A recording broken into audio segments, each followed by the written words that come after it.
Everybody, welcome back to the Point 3 Podcast. We are your favorite trio of hosts coming at you live this Wednesday. Lou, Hero Scroll, Spider Brando, or should I say Super Brando for today? SB, what do you prefer for today? Super Brando. Super Brando? Okay. It's Anything official. Superman related, always Super Brando. Okay. Well, it's official. For today, he is dubbed Super Brando. Gentlemen, it's been a good day. It's been a really good day. A great day. It's been a good week, honestly. Great week. Things are going pretty good in outside, normal life. And then today we got Ironheart, we got Superman, and we're going to be talking about what makes an OP character. This is mainly to establish what we're going to be talking about next week as well. And at the end of the live stream, stay tuned because we'll let you know what that is. But we're going to talk about what makes an OP character, both in just general media, specifically the MCU, though. But guys, I want to talk about it really quick. We were alluding to it, and this question, or not question, kind of statement that we've kind of been pondering on all day comes from Dill, who just jumped in the chat. Best trio around. Thank you, man. We appreciate you so much. Dill, an OG Point3 loyal listener. Brought it up this morning that, hey, it's a good time to be a superhero live action fan, a comic book adaptation fan, because today we did get Ironheart, we did get Superman, and that's so true. So Lou, with today, how are you feeling about like just being a superhero fan in general? After seeing that, and shout out Dill for this, I think I said it to you earlier where I was like, I feel like this is the first time we've had synergy between DC and Marvel for live action to where it's positive for the most part. And like, it feels crazy for haters to come at it and be like, this is no good. And we're like, what are you talking about? Like, we might very well be entering the golden age, the new golden age of live action superhero comic book films and TV shows. It's good vibes all around. We're coming off of, shows that Marvel carried, right?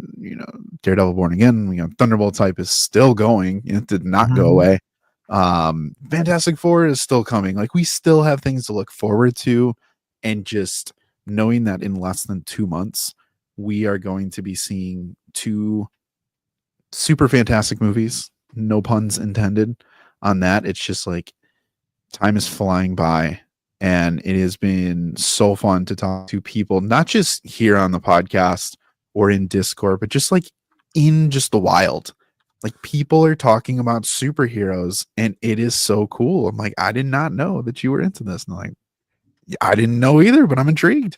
It's just cool to feel. Yeah, 100%, man. I had an interaction the other day at the grocery store. I was wearing like a Marvel shirt, and someone, the cashier dude, he was like, hey, have you seen Thunderbolts? And I was like, yeah. And we talked about it for like a little bit because there was a bit of a line, but talked about it really quick. And I'm like, that's really cool because I feel like I haven't had that in a long time. Yeah. So it's nice that happened just like organically. Yeah. It was nice that I've been on and off with my gym routine recently. And there's one person that goes to my gym. We always talk about superhero stuff all the time. Cause like, he saw me wearing a superhero, or I think it was a Spider-Man shirt one day, and just asked if I was into it or just talking about it. And I saw him for the first time on Monday. First thing he says when he come up to me is like, dude, just gave me a nice fist pump and was like, Thunderbolts, so fucking good. Didn't even ask how I was or whatever, just straight up Thunderbolts, so fucking good. And I'm like, yes, this is what I've been striving for, just naturally in the wild. Yeah. I will always interrupt my gym session for a nice Marvel Yap session. 100%. 100%. Right now, and that's how we're like starting to get back there, where it's turning into organic conversations that are just what you're dropping, what you're doing, and you're talking about this stuff, and it's just spawning topics like we have today. We're talking about OP characters. Yeah. And the cool thing is that I think even though we thought about this because of the question that was asked today, or the statement, I think this has been going on for a while. And I honestly want to say, like, the big turning point, at least from what I think is for a lot of people, it's probably Deadpool and Wolverine. is what got that ball rolling in Yeah. terms of like we're finally getting this thing that we've been wanting to see for so long, being accused or Wolverine's like comic accurate suit. We got it in all its glory, and then it just kept going into so many different things. But like these past probably 3-4 months, we've gotten so much of like actual big comic adaptations. Honestly, since the start of the year with Brave New World, getting a proper Hulk felt great. Sam Wilson as Cap felt super cool to see. Fast forward into Daredevil Born Again, getting a proper Daredevil that has these auditory powers that we haven't seen in a minute. A Bullseye that is just absolutely crazy to watch. A Kingpin that feels better than he's ever felt in ages, it feels like. Yeah. And then Thunderbolts giving us a Sentry that, oh man, I love that Sentry. Listen though, but I mean, like, this is, if y'all know me, I love my analogies, but it feels like as just like general fans, we got divorced from comic book live action, and then we started getting casual, and then we're like, you know what, comic books, like, let's date. And now you're like, I've been feeling like I want to say it, like I want to drop the L word. I'm gonna drop it. And then the trailer, like a day like today happens, you're like, I love comic book movies, man. Like, I love you. I'm gonna say it. I'm committing again. I'm committing again. And I haven't felt wanting to do that in a little bit, but like you've been saying, it's been bubbling. It's been bubbling. There's always a tipping point, and that's why we've been hyping up right now. Mainly focus on the Superman trailer, but there are other things that kind of lead up to it. But this is a moment in history for us as fans right now, and I think we are living it, and like we're calling it like it is the Great War. Like, we're giving it a name. It's not history that gave it the name. We're in it right now, and it feels really good. Yeah, absolutely. And it's like, it's crazy to think that even like so many people yesterday and the day before, we were relatively low on Ironheart and what it could do, but like then the trailer comes out and we're like, oh no, this is actually really cool. It's really cool. It looks good and it's swaggy and it has an identity that feels cool to see.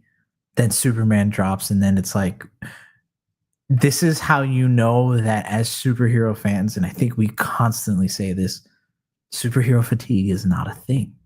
It's just not, because a day like today will come around and we're just flipping out about every little thing. Go back to yesterday, Robert Downey Jr. put a picture of himself in a potentially padded suit. I don't know, because I still can't tell if he actually worked out or not. I think it's don't padding. worry. Your next YouTube ad will tell you what he took to look like that. So probably. But we get a picture like that and we're freaking out because it's like, oh man, Doom is coming. And for as weird as that feels to say, still, it's still pretty cool. Like, next year we're getting this big Avengers movie that, yeah, it might not feel the best, but you know what? It's coming. And it's probably going to be fun. Even if it sucks. It's going to be fun. It's going to be a fun time. Yeah. We're either going to talk about how great it is, or we get to talk about how much an Avengers movie sucked. Either way, we get to talk about it. And it's going to be big. We're going to be hyped up for every moment, though. Yeah. Like, sure, let's not. Cool moments. Oh, absolutely. Yeah. Like, let's not pretend like we're going to sit here and when they give us a trailer, like, the world isn't going to explode. The world exploded for chairs. You know what I'm saying? Like, yeah, the world stopped for chairs. On. You don't think it won't stop for a proper hours trailer? though? Hours. Yeah. Dill asking a good question. Do you feel like there's fatigue when there are a string of lackluster projects? I to be honest, no. I really frustration. don't. It's different. Yeah. Frustration, I think it's labeled as fatigue, where like, I'm sick of seeing lackluster projects, yet you're watching every single project. So to that standpoint, no, I don't. I just think now that there's the big shift that's happening, and I think this is something to mention as well, is especially in the Marvel world, like, we knew for the DCU, a bigger world is coming, an expanded world is coming, even though the beginning phases of it are very James Gunn dominant. We know that there is more coming, especially with the announcement of Supergirl. Shout out Spider Rando. Check out, go to TikTok and watch his feedback on that, because it's awesome. He's been a huge advocate of that movie. But even to that point, DCU is doing things to move the ball forward. The MCU after Thunderbolts is moving the greater MCU forward. So we're getting a lot of pieces that are satisfying what fans have been asking for. I think that's more of it, like, we're just tired. Some fans are tired of not getting, feeling full after they eat, type of thing. Like, I'm still hungry. I don't think that's fatigue. I think that's wanting more. You know what I mean? Like, I want to see more. I want to do more. Even going back to the Marvels and Loki season 2 time, people looking back on it now, was slightly underwhelming, just kind of general thoughts. But people at the time were like, I go watch the season finale of Loki, and the very next day on Thursday, I can go watch an MCU movie. That was awesome. Just to be able to say that you could do that, tons of people did do it, and they had a great time doing it. So again, we all did. Yeah. And I just, again, the fatigue thing, Anthony Starr said it best, and it always resonates in my head. People just want good stuff. They don't want crap. Yeah. And I think too, it's like, we live in a world where social media plays such a big part in it, on how we view things.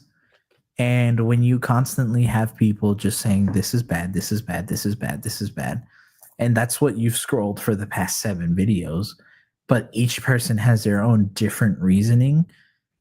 I think that's why people think there is, but I really don't think that applies, because ultimately people are still going out to see the movie. They're going out to see these films. If there was real fatigue, like, you just wouldn't watch it. To me, that's what fatigue means. It's like it gets to the point where you are just so uninterested in it that you just don't go anymore. It's like eating your favorite food to the point where you're just like, I'm sick of it. I'm sick of it. Pringles, man. Can't do it. Fudge stripe cookies, well, I can't do them. Grape jelly, I'm out. But to your point, I will say this as well. Guys, there are a lot of people that know this and realize it, and there are a lot of people that don't. Social media is the place where most people get their information. Facts. Mm-hmm. The algorithms tailor things in so many ways to give you, if you negative, like your feeds can snowball and create this bubble for you to be like, no one likes this. It sucks.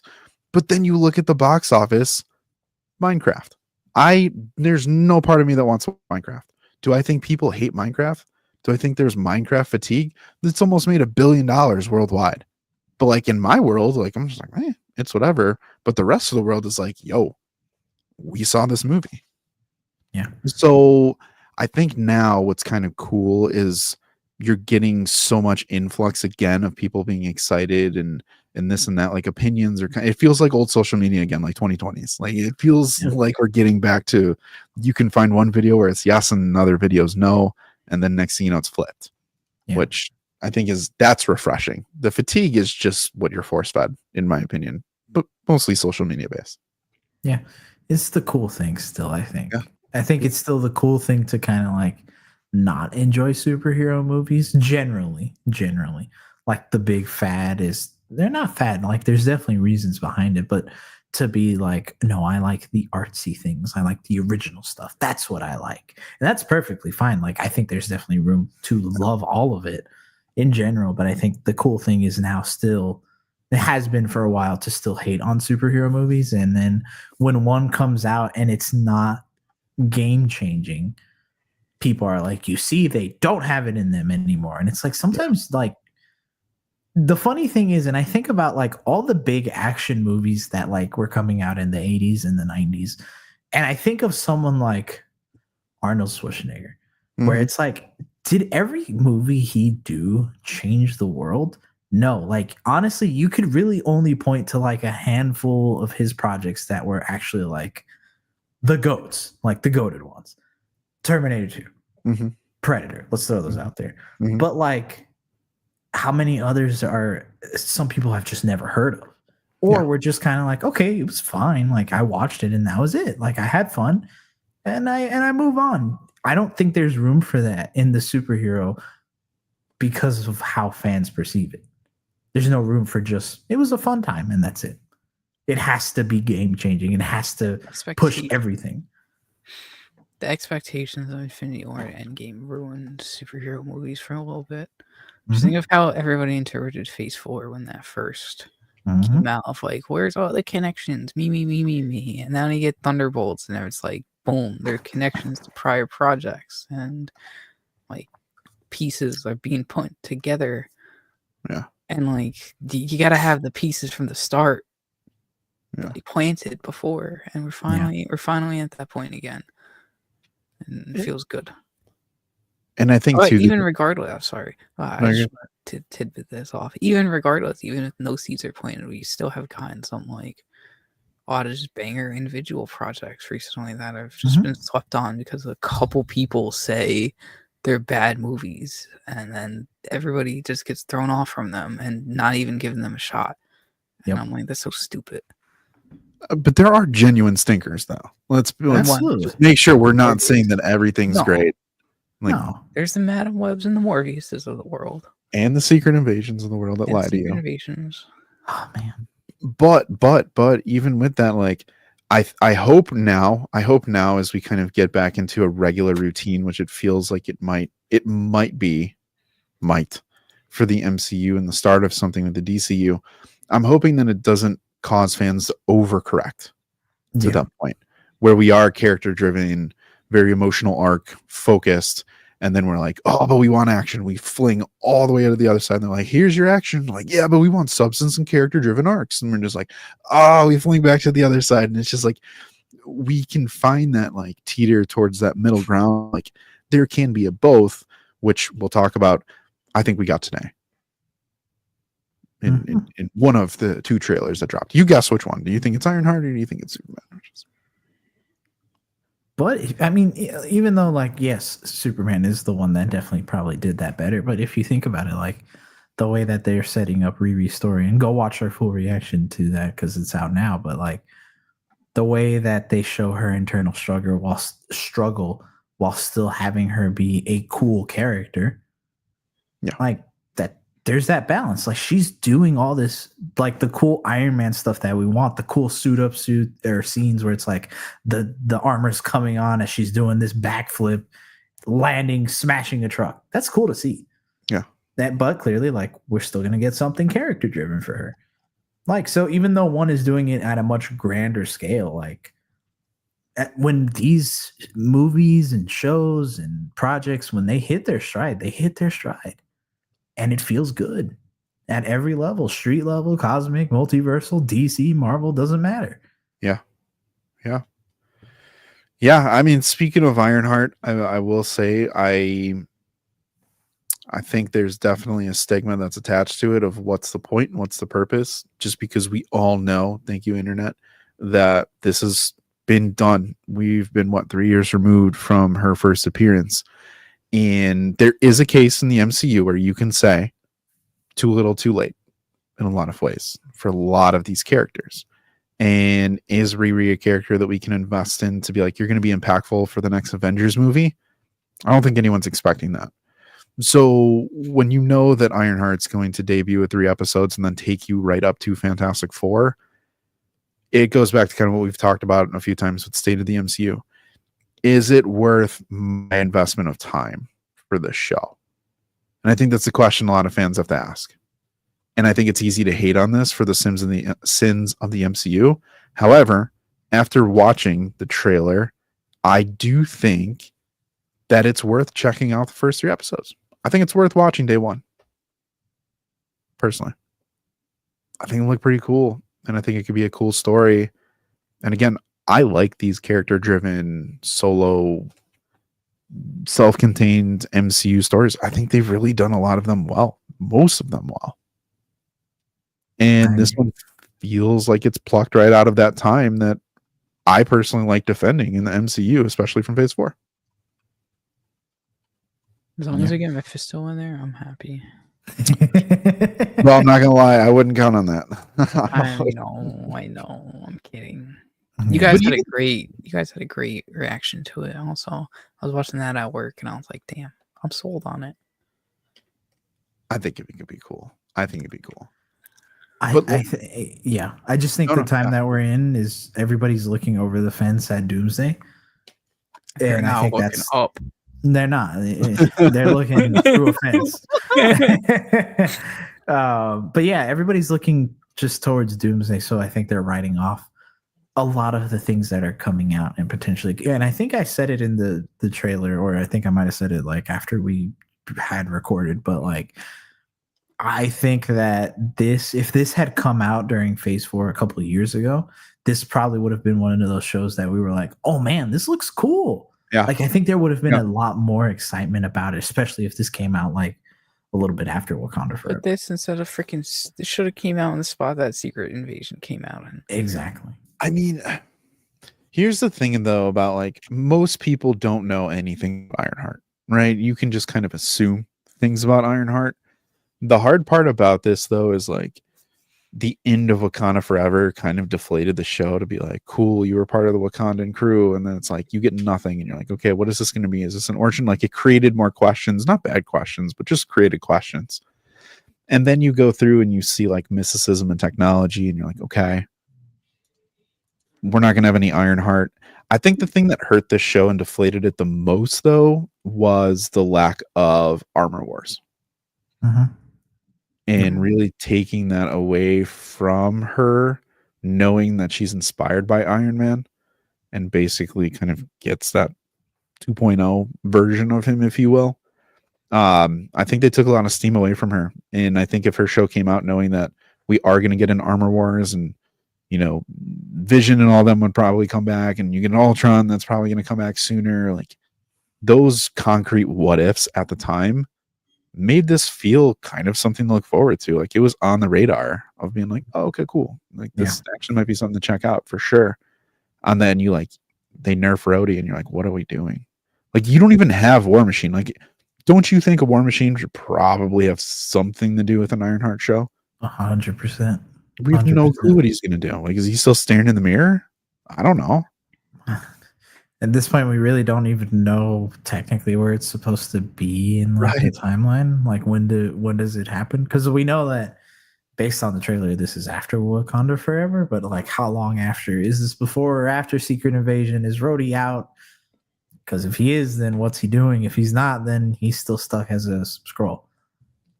So, yeah. But again, that's a bigger, grander sins of the MCU type thing in the times. So, I mean. At the end of it, though, I think what it boils down to what we said at the start of it. It's a good time to be a superhero fan. 100%. Like it really is.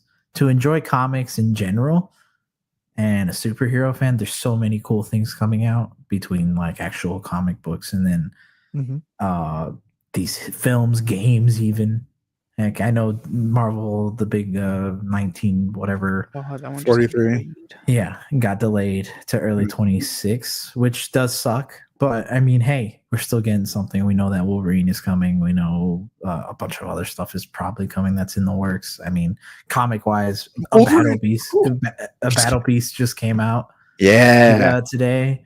That's a big deal. DC and Marvel are working together on something that's bound to be coming out soon, and you know we're going to be talking about it because we have to. Ultimate Spider-Man still going strong. The Absolute Universe is going strong. Coming with Bane soon. So, like, if you're a fan of superheroes, like, I think we're still in a golden age. Yeah. Oh yeah. Yeah. I don't think we left it. No, I just think it was dormant and was quiet for a little bit. Yeah.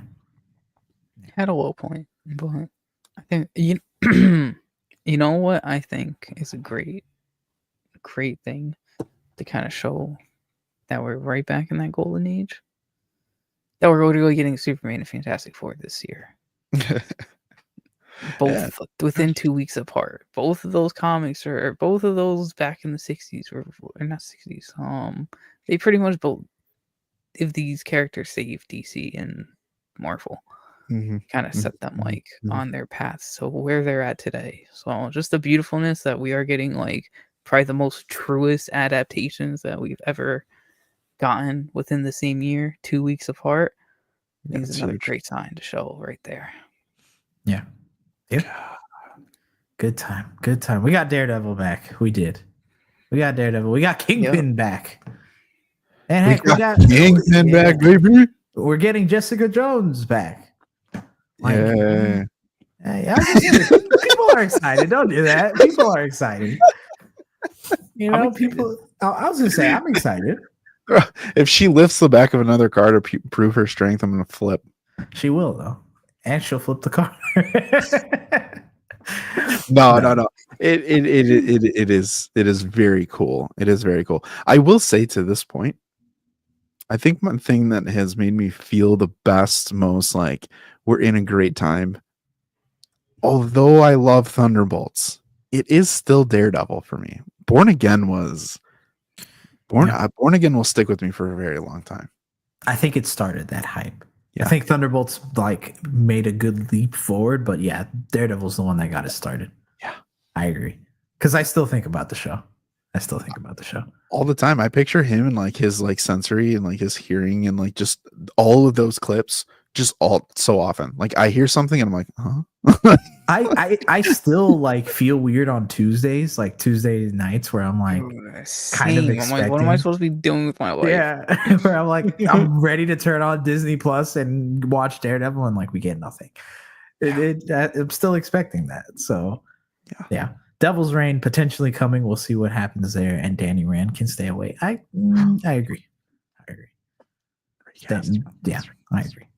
Yeah. But I mean, either way, if we get an Iron Fist, that'd be cool. And like, who's to say they can't give a more better version of a Iron Fist? So yeah, we need a good Iron Fist. We need a good Iron Fist. The MCU needs a good Iron Fist. It and does. Luke Cage, Heroes for Hire, dude. You cannot tell me a Heroes for Hire show would not. I crush, 100%. 100% would. Yeah. Yeah. But again, great time to be a comic book fan. I think about how Heather can save herself. Yeah. Topic for another day. Heather is going to be Bob Shrink. All right. You heard it here at the Point3 Podcast first. Just remember that. Great connection for the MCU. Yeah. Either way, let us know what you think. But all right, let's get into our deep dive. Lou, if you want to introduce it to everybody for us. Yeah, y'all. We're going to be talking about OP characters. If you followed us over on TikTok, we kind of kicked off the series with talking about how the Russo brothers handled OP characters, mainly centered around Vision, Hulk, and Thor. But with this, we're going to do kind of a two-parter here, but we're really going to start off with really what is an OP character. And I think a good spot is just kind of get a foundation for all of us. Like, what do we think OP is and what does OP mean to us? So here, I'm going to flip it back over to you first if you want to kick it off. Yeah. So to me, OP means that no matter what is thrown at you, you will overcome it. And I think that's changed a little bit for me because I think before OP used to mean like you would beat whatever came at you with little ease. And I think for a lot of people, that is still what OP means. Like it's that. It means it's not a problem. And I do think that there's going to be things that shouldn't be a problem in comparison. But I think for the most part, as long as someone can beat whatever they are facing, that's an OP character. And I think the best representation of all of OP characters ever, I'll say this 10 toes down with my whole chest, is All Might from My Hero Academia. Ooh.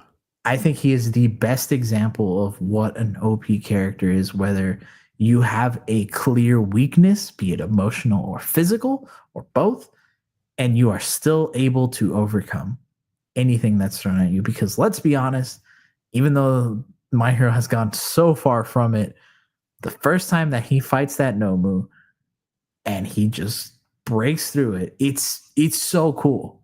Yeah. It's so cool. Yeah, I I agree. And I think when you get to OP or overpowered in the sense of like, in the literal term of it, you have a lot of people that are like, this person can't lose, this person won't lose. They do things mostly with relative ease. However, I mean, gosh, we're reading stuff dating back, 30, 40 years. I think for us, and for me specifically, overpowered is definitely that character that has the physical attributes and the feats to be better than anyone, right? Uh, there's little limit to their character from that standpoint of their power set, but also when they're written well, they do have to, hero to your point, some sort of limiter that's put on top of them. There's something about them that stops them from just being able to go crazy at any point, anytime that they want. I think your Eastern shows kind of challenge that a little bit more and push the limit, but they do write it very well to where it's still interesting to watch. And that's the thing I want to point out is OP typically equals to people not interesting. And I don't always think that's true, but I think the most interesting OP characters are definitely the ones that have the combination of great character art with arcs, with very strong emotional elements layered into it, but they also give you the spectacles and the visual feats that make you go, wow. Yeah. That to me is fantastic. And SB, we'll kick it over to you. Just yoink. Where'd he go? He's like, Moreland finally got him. Man, R.I.P. Spider-Man. No, let me not even put that out there because someone will hear that and think, wow, he actually got. Yeah. Tarnished on the best day. But talk to me a little bit about kind of, as we get into like DCU, MCU for this conversation a little bit, or maybe any fandom, but what are some things that you like seeing? Do you have any examples, characters, movies, time shows that like for you beyond just like a My Hero would have been good examples of that, and then potentially maybe even examples of that missed? Yeah, I think one example that I really do like in hindsight, right now being older and being able to appreciate it, and I know we kind of made a TikTok on it, but Hulk, the Incredible Hulk, the 2008 movie, Hulk feels really good in there.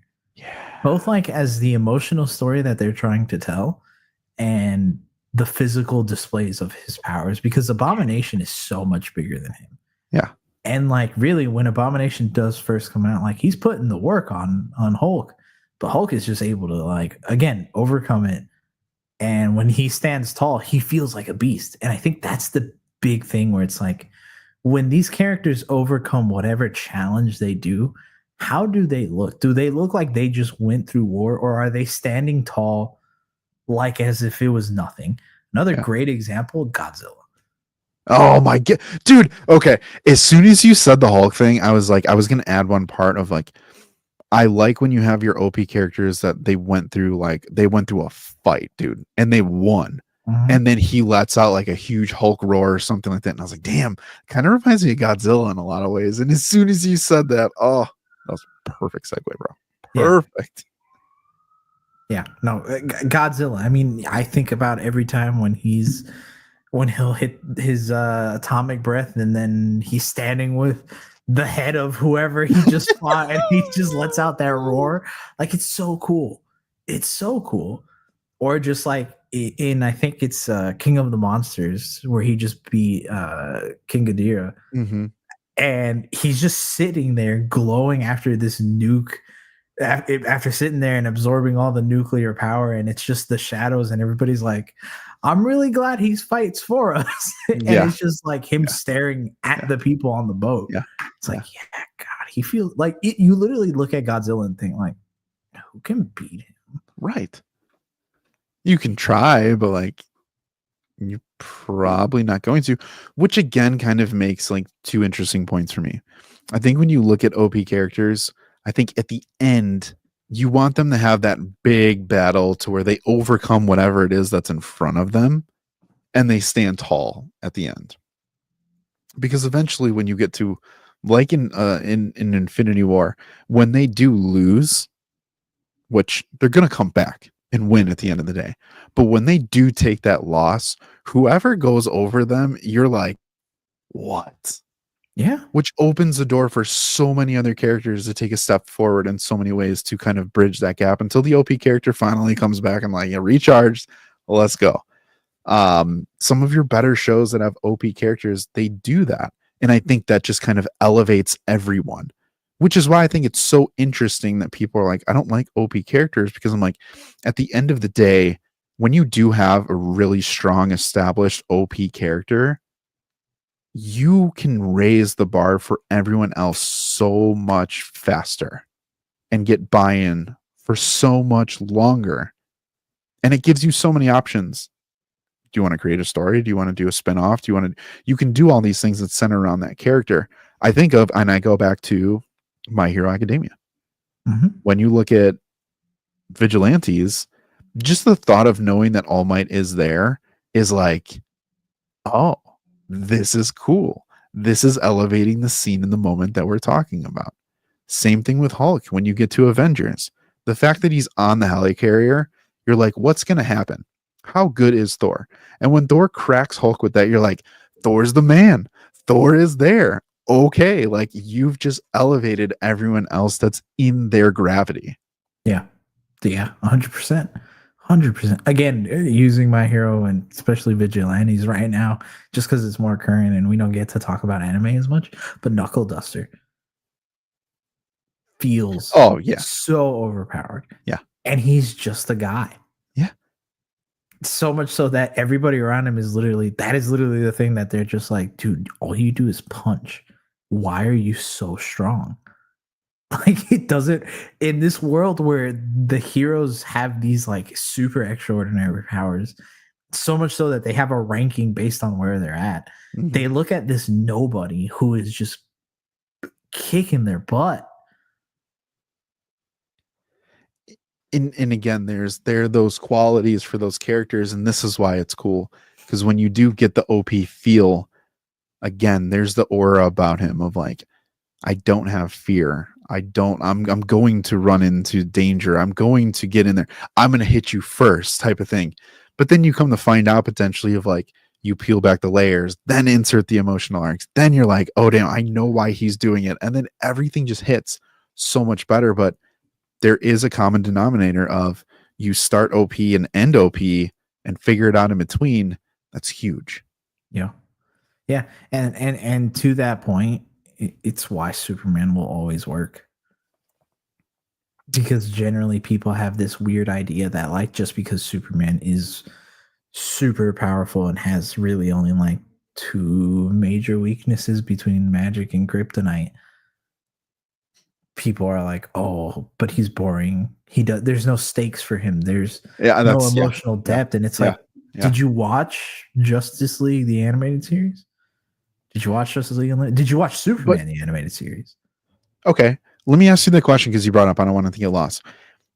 Do you think that stakes are what hurts OP characters the most? Probably, lack of stakes. More than likely, yes. And I would say probably most to casual fans that don't know. Because if they fully don't understand the character, they're going to assume that there's a lack of stakes, when in reality they are there. However, not everybody knows how to balance that out for that particular character. So I do think it hurts. Out of everything that can potentially bring a character down, that's the one. All right, I'm gonna ask you this question then. What would you say in this scenario would be what elevated Cap the most and what hurt Hulk the most for this movie, if you had to say? Is Cap ridiculous OP against Thanos? I think it's, and this is the hard part about the MCU, is what they've built up. Because again, this is Infinity War is the payoff of so many stories. The Hulk getting bodied feels terrible because of Ragnarok, where we just saw him fight Thor and literally fight Fenris Wolf, who arguably is probably stronger than Thor, at least on par up there, or at least on par with Hela, at least.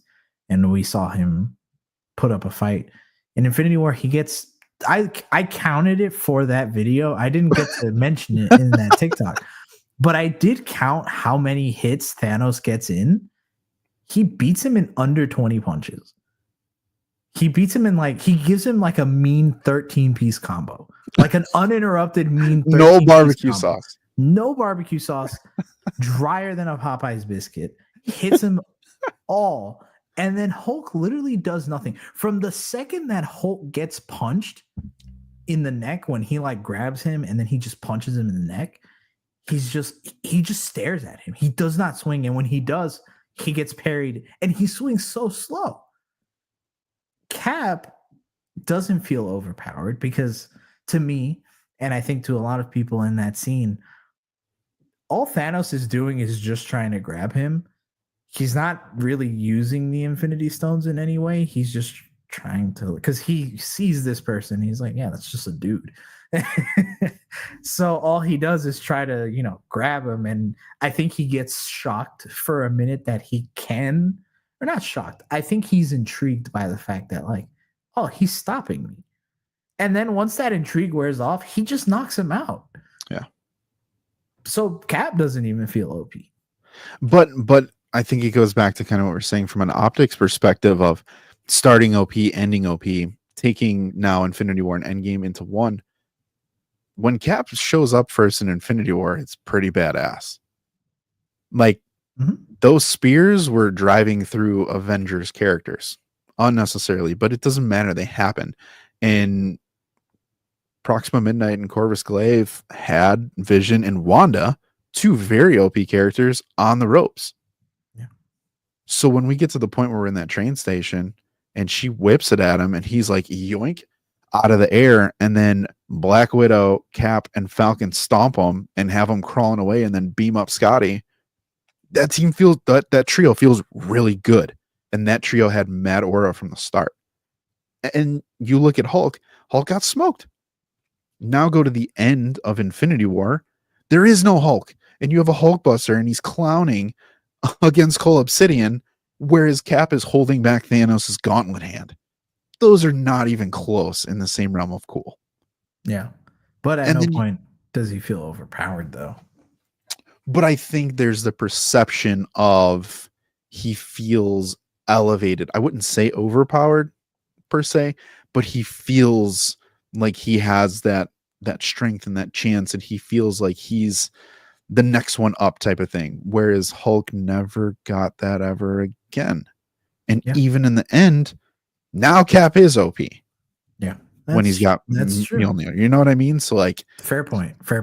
He always felt like he was A to S tier, where Hulk started D tier and ended F tier. Yeah. Let's get him in here, see what he thinks about it. SB. Moreland didn't get you. Nope. It was almost got me. Almost freaking got me, but I fought him off. Did you offer him your... I was gonna say, did you offer him your spider tattoo as a totem? Were you hey, I'll give you this? Maybe. I had to. We don't talk about the sacrifice. I'll find out in a later episode.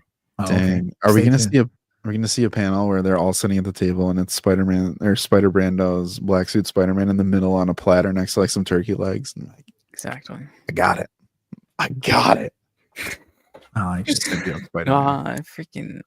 I don't know what happened with my internet, but I had to reset it. I think we're good now, though. All right. How much to you, SB?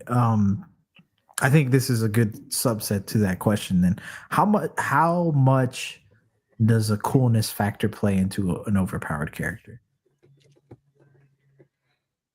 Does an OP character have to be cool? No. I don't think they have to be cool.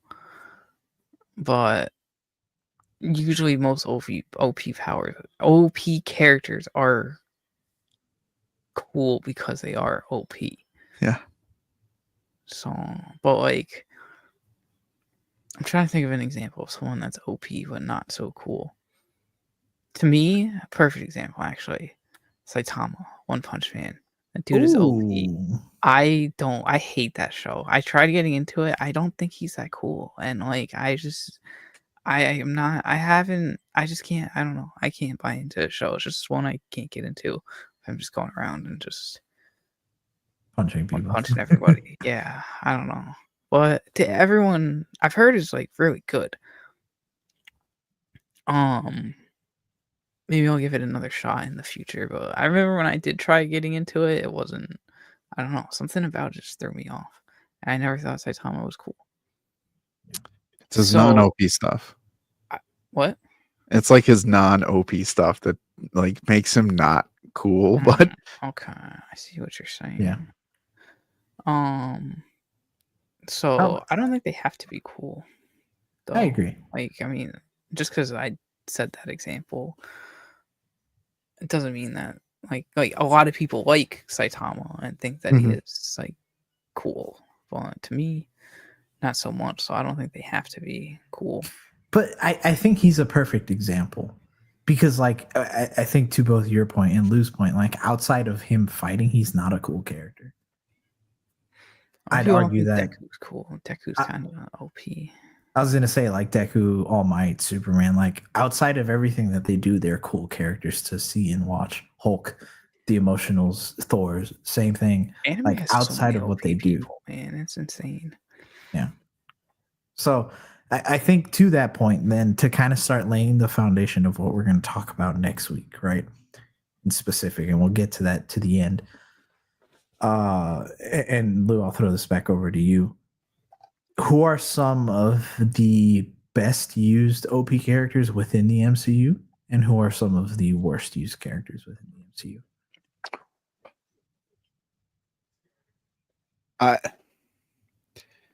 I think right now, especially because it's fresh, I think the best OP case that we've gotten in recent memory is Sentry. And the reason why it's Sentry is because I think there's a balance, but they did a better job of kind of reserving the character, but putting limiters on him. Mainly, the more Sentry I am, the more Void that I can become. Mm-hmm. That's a limiter. But he's going to have moments like we saw where he can pop off and take pretty much anyone. And again, that team that he beat of the New Avengers were not slouches at all whatsoever. Like, at all. 2 super soldiers? 3. 3. Yeah, 3. Yeah. 3 super soldiers and a master assassin. And a phase. Someone who can phase through. And Ghost, who, by the way, but find me somebody who's going to take out Ghost in the MCU real quick, chat. If you can think, give me 2 characters that you're like Ghost 1v1 would lose against. I'd love to know. Besides Sentry and Wanda. But even to that point though, of like Strange, I guess you could put Strange in there if you wanted to. Yeah, I think there are 2 versions of this, and I'm going to say this differently. I think Sentry is probably your best example of start OP, probably stay OP, but you do have your organic versions of characters start weak and become OP. That's probably like an Iron Man. I'd put Iron Man in the OP category, especially at the end. For the most part, he's cracking everyone. He went toe-to-toe with Thanos and Hulk in different ways. And throughout the show, he's even shown that he can kind of somewhat hold his own against Thor, but he's grown to a point where he can be in that final fight, right? I think those are probably your best examples of it. But again, there's an investment in those characters. And I think that's the key thing to talk about here is what's making OP is a balance and showcase of aura. They look cool. They have the spectacle. They can make the big play. And you can look at these characters and be like, if I picked you, would we win? Yeah. And be like, versus who? And I pick anyone. Do we have a shot at winning? The answer is probably yes. So those are my choices from an MCU perspective. For sure. SB, how about you?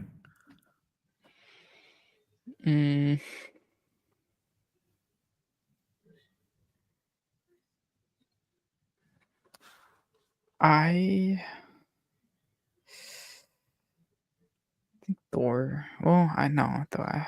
You want to say Thor? I know you want to. You were trying to say like, why not to say Thor? Yeah. Say Thor. But say Thor. You can say Thor. Yeah.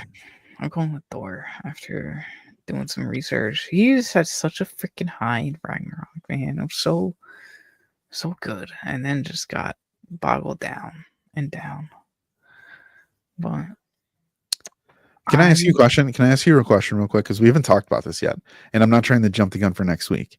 But SB, and doing some research in there, did he recover for you in Love and Thunder to make him feel OP again after Endgame? Yeah, a lot of my argument, a lot of the arguments against Endgame kind of just ended at Endgame, and I was like, Here, I have to feel like Love and Thunder just doesn't exist. And that's the interesting thing. That's the interesting thing He of turns like, into a freaking lightning bolt going up that damn like tower thing. I'm like, that's pretty freaking badass, dude. That's pretty OP.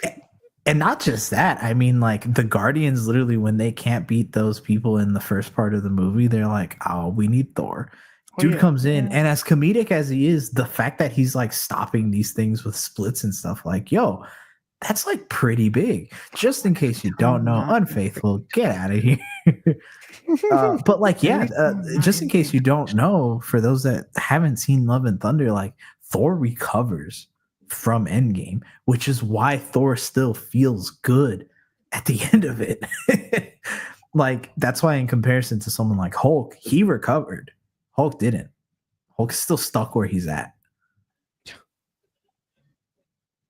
But yeah. Here, besides any of them, do you have anyone here? In the best or the worst? Either. Best, I will also agree, Sentry. I think Sentry is by far the best one that they've been able to introduce. I do think Doctor Strange is also up there. And I think he's one that's been like organically being able to show how he's able to progress into an OP character. At first starting with the Infinity Stone, but now like outside of it, because we don't think about it, but like him being able to dreamwalk is genuinely an OP tactic or whatever we want to call it. However, I think one of the worst ones, and I'm curious to see what you guys think. Captain Marvel.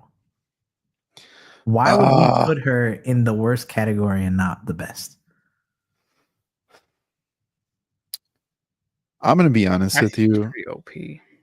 I think she's very OP, but she's not interesting OP.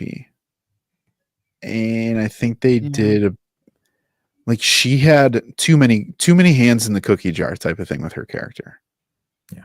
To where even though Thor kind of did to an extent as well, he always still felt like the most.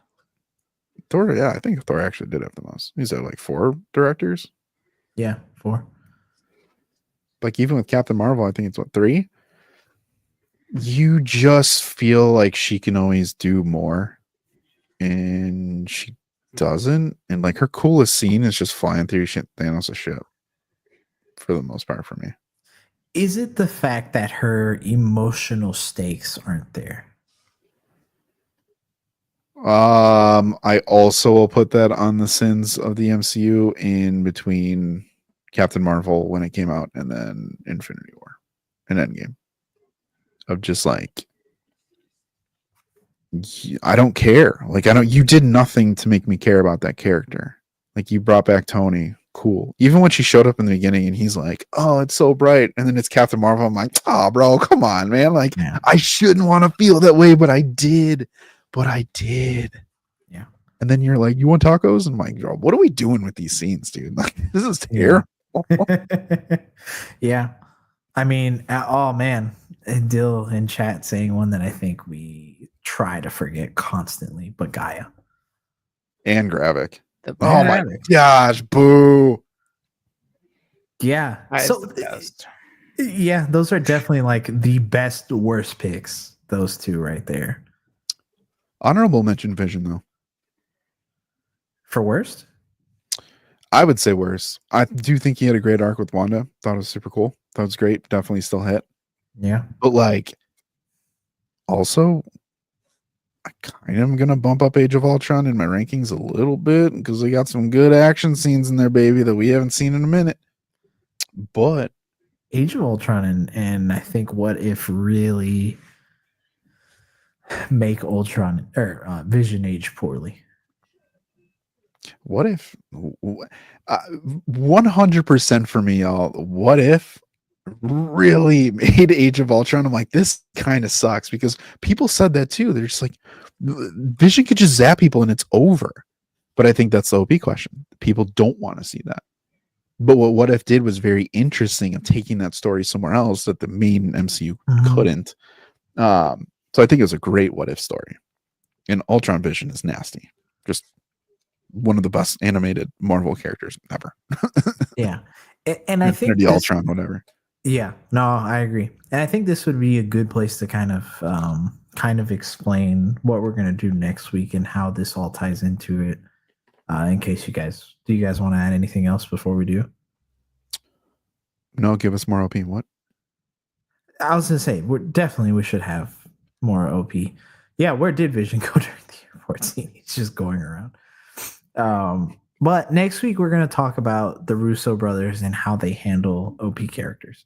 And the main reason is because Avengers Doomsday, when we think about it, has a lot of OP characters that we haven't even touched on yet.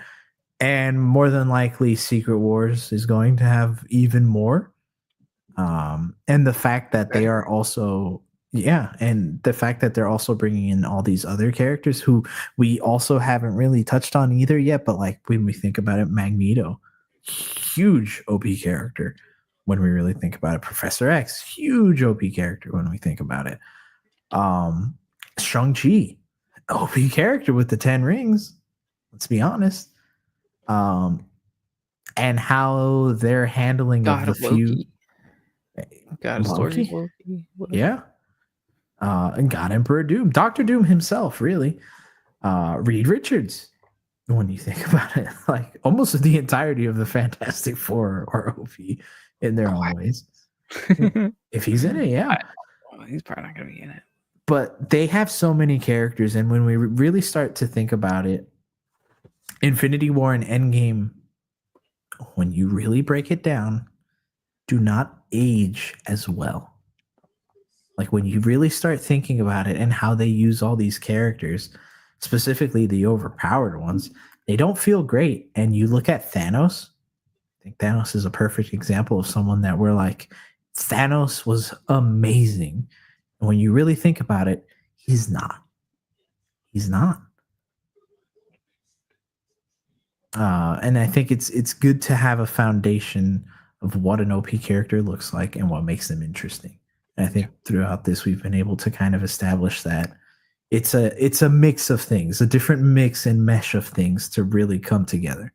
Yeah. And real quick on that, because I know we're going to focus on the Russos, but I do think there is something to be said. Dill, you put something in there about Steppenwolf for sure.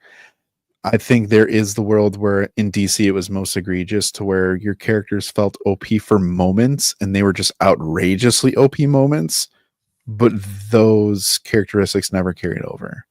Or you had characters like Flash, for example, that are disgustingly OP, but they don't even scratch the surface of it. And so when you say Flash is OP, people are like, no. Flash is genuinely, like when it comes to characters, like top 2. The only other one that I can really put up there is like Superman, but like top 2 of all time that are characters that are just like, they're stupid with the things that they can do. And that Flash movie made him feel terrible. The Justice League is pretty OP. The entirety of the Justice League. Pretty OP. But it's, you know what? It's very interesting to see the OP conversation for DC because, like a Dark Side, I would probably say yes. However, there's so many unique power sets that are at like the forefront of DC in comparison to like the Avengers, to where they have to limit it a little bit more. And I think with Snyder and the whole crew, that was a really good example of OP in presence, but not OP in presence in terms of delivery of what they did. Yeah, for sure. I'm telling you that they're OP, but yeah, Dr. Fate, Black Adam, Shazam, trying to think, Green Lantern, any of them. when you think about it, are technically OP. Wonder Woman for 30 seconds. Supergirl. Power Girl. Power Girl, yeah. Lobo. And Young Anyone Buck from Rider. Injustice 2. Yeah. Like there's so many OP characters. Blue Beetle and Injustice 2. In the right hands. In the right hands. Yeah, Squirrel Girl. Deep cut. We just next week will be really interesting. I hope you guys do come back for that, because this was kind of like the setup to it. We're gonna get deep into it, especially with the Russos for setting out for Doomsday. And I'm curious to see if you guys think if it'll raise any red flags, or maybe align with some red flags that you guys have for the movies after we got Hours of Chairs. Yeah. Because I think this conversation stems from a tweet of, can they handle OP characters? And to that point, that just means the entire story of Secret Wars and Doomsday. Because again, both of these films are going to be littered with OP characters. So if they can't handle them well, it's going to feel pretty weird, especially given the fact that, and we'll get much deeper into it next week, but like something that we've been saying to each other personally, all three of us, is that the Russos had a sandbox built for them within the first 3 phases of the MCU. And they were told, go have fun, play, make something. They made Infinity War and Endgame. And ultimately, they made a mess. They left a mess of things. And then they took their ball and they went home. They left. They're like, bye-bye. I'm not cleaning that up. And they left. Now, the next Avengers film, that sandbox got bigger. They constructed it and it got bigger. 10 times bigger. And they were like, you're going to come back? And they're like, yeah, of course. We want to play in that awesome sandbox. They came back. The mess that they left is still there. And the mess from the construction of the sandbox is now there too. And they're like, have fun. Yeah. So can the Russos handle OP? And what does that mean for Doomsday and Secret Wars? Stay tuned. Yeah. It means Doom, potentially. Uh-oh. In what way? Yeah. Oh, Dill. That's we're gonna leave you guys with these 2 comments, because I think this is a great way to sum it up. You had the stone, you fumbled. IKEA instructions. Dang you, Billy bookcases. Dang you. It's true. I'm excited. So join us on Discord. If you guys have any thoughts on maybe characters that the Russos have had across Captain America to Winter Soldier to Civil War to both Infinity War and Endgame. If you want to see us talk about anything specifically, let us know. We'll weave that in. But everyone, I think that's going to be our live stream for the night. Yep. I think so. Go watch our 2 videos. Go watch our Superman reaction trailer. I think it's up right now. There you go. Speedy Brando. Dang. Internet died for it. Sacrifice. Well worth it. Yeah. All right, y'all. Well, we'll catch y'all in the other virtual world on our Discord. But everyone, until next Wednesday, 9:10 Eastern, 3 things that you have to keep doing. You have to keep watching. Stealing this from you, Hero. You got to keep watching Superman. You got to keep reading Superman. You got to keep nerding out about Superman. I'll see y'all on the next one.